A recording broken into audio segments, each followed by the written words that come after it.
Hello दोस्तों। आज आप सभी को एक ऐसी कहानी सुनाने वाली हूँ मैं, जिस कहानी को सुनकर आप लोग सोचने पे मजबूर हो जाइएगा और ये दिल ये कहानी पूरी सुनकर सच में रो देगा। इतना दर्द है इस कहानी में। सच मानिए, मैं ये कहानी बोलते बोलते इतनी सैड हो गई हूँ।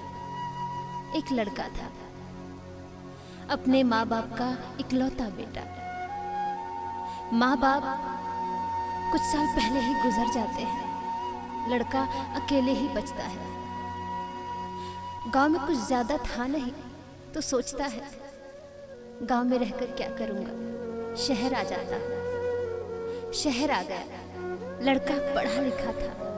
सोचा कहीं जॉब कर लूंगा और अपनी जिंदगी ऐसे ही गुजार दूंगा, क्योंकि अब उसका कोई इस दुनिया में था ही नहीं। पढ़ा लिखा था, इसीलिए उसे जॉब मिल भी गई। जॉब करने लगा। जॉब करते करते उसे काफी साल गुजर गए। वो किसी से मतलब ही नहीं रखता था। दरअसल उसे लगता था कि भगवान ने उसकी जिंदगी में इतने गम दिए हैं जो कभी किसी के पास नहीं होना चाहिए, क्योंकि माँ बाप भी छीन लिए, कोई भाई बहन था ही नहीं। वो लड़का इतना अकेला फील करता था अपने आप को कि दुनिया से बिल्कुल जुदा हो गया था। ना किसी से बातचीत, ना किसी से प्यार। लेकिन एक दौर ऐसा भी आता है, कुछ सालों बाद उसकी मुलाकात एक लड़की से होती है। उस लड़की से पहली मुलाकात में ही वो लड़का पता नहीं क्यों उसे अपना मानने लगता है। उसके बारे में सोचने लगता है। लड़की भी उसे देखकर उसे भी लगने लगा कि शायद ये इंसान मेरे लिए है। धीरे धीरे बात होना स्टार्ट हुआ। बातें गहरी होती गई, प्यार गहरा होता गया। वक्त गुजरा, दोनों साथ में बहुत खुश थे। इतने ज्यादा खुश मानो लगता था कि अब उसकी जिंदगी में कोई गम ही नहीं है। लेकिन जितना ज्यादा प्यार उस लड़की से वो करता था, उतना डरता भी था कि कहीं उसके माँ बाप की तरह ये भी उसे छोड़कर ना चला जाए, उसका प्यार उससे दूर ना हो जाए। कई सालों तक वो साथ में थे। बहुत प्यार, बहुत इकरार, बहुत केयर भी था। जैसे एक दूसरे के बिना ये दोनों जिएंगे ही नहीं। अच्छी चल रही थी जिंदगी। अचानक एक दिन लड़की की तबीयत खराब हो जाती है। लड़का बिल्कुल डर जाता है कि कहीं इसके माँ बाप की तरह ये भी दूर ना हो जाए। हॉस्पिटल लेके जाता है। उसकी तबीयत इतनी सीरियस हो जाती है कि कई डॉक्टर्स हर हॉस्पिटल में रेफर करते रहते हैं। कहते हैं कि ठीक नहीं हो पाएंगे। वक्त गुजरा, 6 महीने बीत गए।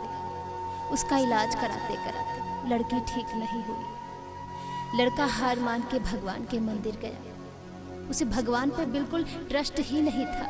वो कहता था कि इस दुनिया में भगवान ही नहीं है। इसीलिए शायद उसके माँ बाप नहीं रहे इस दुनिया में। लेकिन उस लड़की के लिए वो भगवान के दर भी गया, उनके मंदिर भी गया। वहां से मन्नतें मांगी कि प्रभु, मैंने आज तक आपको ना माना है, ना जिंदगी में कुछ मांगा है, पर आज मांग रहा हूँ, मुझे मेरा प्यार चाहिए जिंदगी भर के लिए। इसके बदले चाहे मेरी जान ले लो। इतना कहकर वो मंदिर से हॉस्पिटल जाता है। कुछ दिनों बाद लड़की की हालत में सुधार आता है। उसे लगता है कि शायद भगवान की कृपा हुई है। फिर घर लेकर आता है लड़की को। कुछ दिन फिर साथ रहते हैं। तबीयत पूरी नहीं ठीक रहती, दवाई तो चलती है, लेकिन लड़का उसके साथ अब भी खुश था, उसकी केयर करता था। इसी बीच दवाइयाँ चली रही थी। लड़के ने जॉब भी छोड़ दिया था। पैसे की कमी हो गई।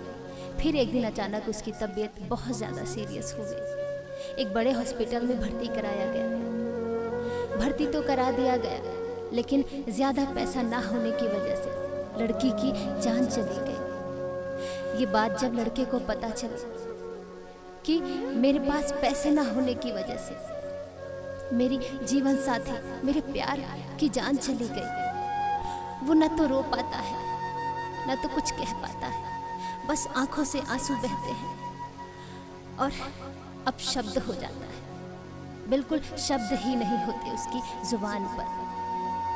फिर उसे मंदिर जाता है और भगवान को बहुत कोसता है। जिंदगी में किस्मत का लिखा कौन टाल सकता है? जब जो लिखा होता है वो तो होता ही है। लड़की का क्रियाक्रम करने के बाद लड़का उसी मंदिर में सन्यासी बन जाता है। वो लड़का दोस्तों आज भी जिंदा है, भगवान की भक्ति कर रहा है, जैसे उसे आत्मज्ञान प्राप्त हो गया हो। उसे जितना प्यार, जितना स्नेह है वो भगवान पर लुटाता है। उसे अपने प्यार को याद करके उसे लगता है कि अब तो कोई नहीं रहा, मेरा प्यार भी मेरे साथ नहीं है। तो जिसने मेरी नहीं सुनी, जिसने मेरी अर्जी नहीं सुनी, मैं उसी के दर पे रहूँगा। मैं देखता हूँ वो मुझे कितना ठुकराते हैं।